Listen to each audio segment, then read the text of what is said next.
تعالوا نعمل كفتة فراخ وحواوشي فراخ بنفس العجينة أو نفس الفراخ المفرومة ونفس الخلطة، مع شوية بقى بصل كده بالسماق، مع شوية جرجير، مع شوية خضار. هيبقى أحلى أكلة وأسرع أكلة هتعملوها. تعالوا أقول لكم دلوقتي إزاي هنعمل عجينة الفراخ المفرومة وإيه تتبيلتها، وإزاي هتنفع معانا كفتة، وإزاي هتنفع معانا حواوشي. على فكرة ممكن تعملوها برجر كمان. الخلطة دي فظيعة وريحتها جبارة. الحواوشي طالع تحفة. ممكن نعمله بعيش جاهز أبيض أو بلدي، وممكن نعمله العجينة في البيت، هيطلع معانا حواوشي أحلى من اللي في المحلات. والكفتة بتاعتنا طرية جدا وجوسي. وهقول لكم السر اللي احنا حطيناه، أو المكون السر اللي احنا حطيناه على الخلطة، خليته طري وتحفة، أحلى من الكفتة الجاهزة. كفتة الفراخ حلوة جدا للي ما بيحبش كفتة اللحمة، أو في الوقت اللي احنا فيه طبعا اقتصادية أكتر من كفتة اللحمة وحواوشي اللحمة. حواوشي الفراخ هيبقى بدل حواوشي اللحمة. تعالوا دلوقتي هقول لكم هنعمل ايه. اول حاجة هنعملها هيكون معانا بصلاية كبيرة، وقرن فلفل حامي، وقرن فلفل بارد. كده معانا فلفل بارد وفلفل حامي وبصل. الفلفل الحامي ده حسب الرغبة، عايزينه سنة سبايسي. احنا طبعا لما بناكل الحواوشي بره بناكله سنة سبايسي، يعني هو مش هيفرق كتير في الطعم، بس عايزين تستغنوا عنه مفيش اي مشكلة.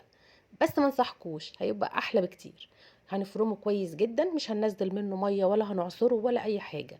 احنا كده فرمناه ناعم جدا، هنحطه على جنب. هنيجي بقى للفراخ. ممكن نستخدم اوراق فراخ مخليه، وممكن نستخدم صدور.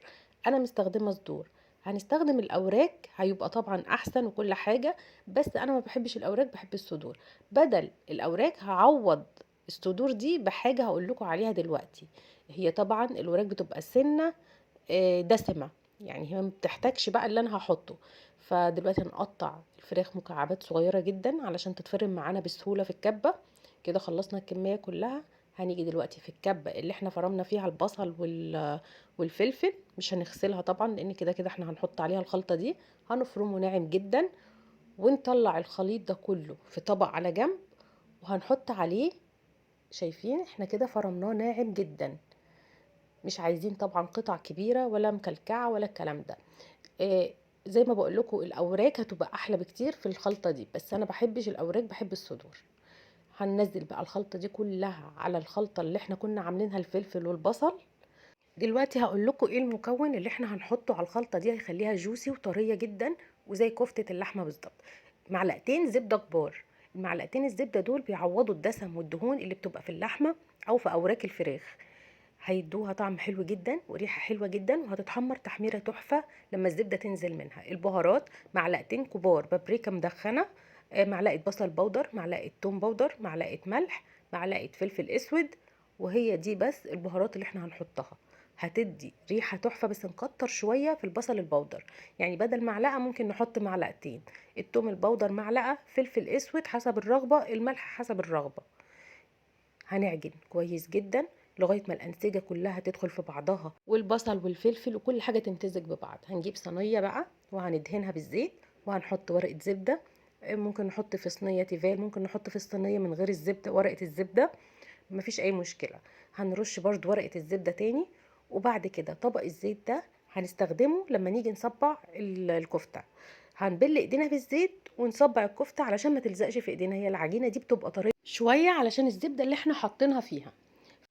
هنحط ايدينا في الزيت بقى وناخد حتة عجينة ونمسك سيخين مش سيخ واحد، ونصبع عليه الكفتة، وهنرصها جنب بعضها في الصينية.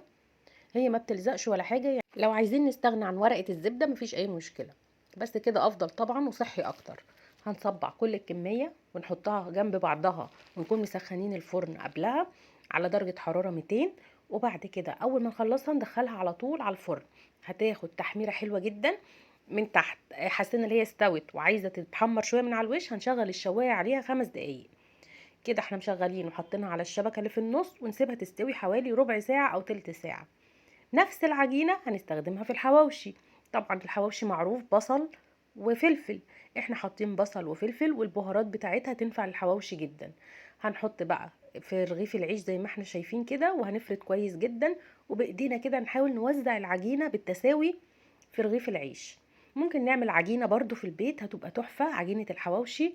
وعايزين حاجة سريعة وسهلة، هيبقى العيش بتاعنا بلدي او ابيض زي كده. شايفين احنا بنوزعها كويس جدا بايدينا علشان تبقى متساوية وتستوي بالتساوي، وما نخافش من اللي بيطلع بره، مش هيطلع حاجة في الصينية وهي بتستوي. ممكن بقى في 3/4 السوا، يعني بعد ما تستوي 3/4 ونحس ان خلاص احنا هنطلعها، عايزين نزود جبن، ممكن نحط جواها جبنة موتزاريلا او جبنة شيدر مبشورة. هندهن الرغيف من فوق ومن تحت بالزيت، وهنعمل نفس اللي عملناه في الكفتة، هندهن زيت ونحط ورقة زبدة، ونحط من فوق زيت تاني، وبعد كده هنحط العيش جنب بعضه. ولو عندنا كمية اكبر نكبر الصينية شوية او صاج كبير ونرص كل العيش جنب بعضه وندخله الفرن. عايزين نحمره فوق على البوتاجاز، ممكن في طاسة وفيها شوية زيت، ونحط العيش ياخد تحميرة من ناحيتين ونغطيه 5 دقايق، هيستوي معانا بسرعة برضه. شوية الزيت اللي فضلوا معايا هنعمل حركة حلوة جدا، هنحط نفس البهارات اللي حطيناها على الكفتة، بابريكا مدخنة وفلفل اسود وبصل بودرة وتوم بودرة، وهندهن وش الصينية بعد نص سوا كده. هنروح دهنين كل الكفتة اللي معانا، هتاخد لون تحفة من البابريكا المدخنة، وطعم البابريكا المدخنة في الخلطة دي تحفة بصراحة، يعني نحاول ما نستغناش عنها. وندخلها تاني الفرن، وهنعمل نفس الحركة دي في الحواوشي برضو. هندهن وشهم بعد 10 دقايق من السوا كده، ندهن وشهم بالبابريكا المدخنة والثوم البودر والبصل البودر والفلفل الاسود. هي كده استوت معايا بس ما خدتش وش، انا يعني فتحت الشوايه عليها شويه صغيرين.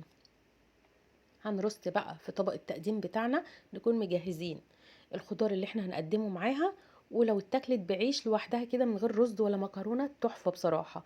وده الحواوشي بتاعنا طلع تحفه، ومتحمر من فوق ومن تحت. احنا هنقلبه طبعا على الوشين، يعني مش هنشغل الشوايه، احنا نسيبه يتحمر من تحت ونروح قلبينه على الوش التاني.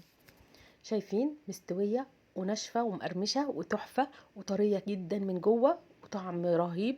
ممكن الخلطة دي زي ما قلت لكم نعمل بيها حواوشي وكفتة وبرجر، وبنفس الخلطة كل يوم هنعمل أكلة شكل. يا رب يكون الفيديو عجبكم، ما تنسوش اللايك لو الفيديو عجبكم وشير علشان ناس كتير تستفاد. أشوفكم في فيديو جديد إن شاء الله. باي باي.